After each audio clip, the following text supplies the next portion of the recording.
I'm Tom Okop. I was born in Road, Manila, but I've been here in Tacloban since 2014. So basically, I've been here for almost 12 years. And right now, I'm connected with in the car industry. 5 years ago, nagkaroon ng health problems, which is actually nagkaroon ako ng mild stroke is because of the high blood sugar. Nag-shoot up yung sugar ko from 392, which is the normal is at nasa 100 lang. Then, aside from that, so tumas din yung BP ko from 220 over 110. So, yun na, nagkaroon ng complications. Since then, I was prescribed by a doctor na mga different kinds of synthetic medicine.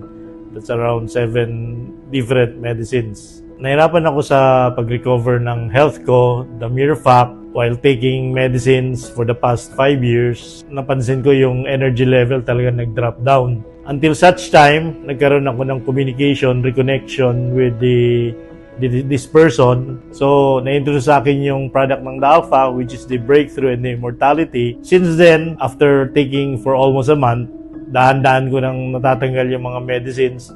Until on my second month, totally, I stopped my medications, synthetic drugs.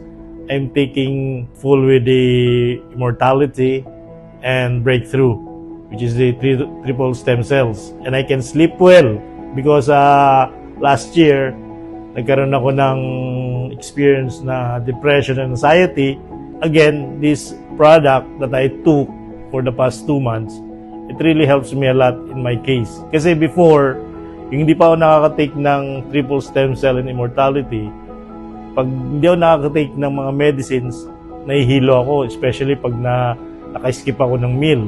When I took these 2 kinds of products, since then, hindi na ako nahihilo, taas ng energy level. It really helps me a lot. So I recommend na encourage those people there na maggamit rin kayo na itong mga produktong to, especially the triple stem cells. It really helps you a lot. If you're diabetic like me, so I encourage you people to take this product.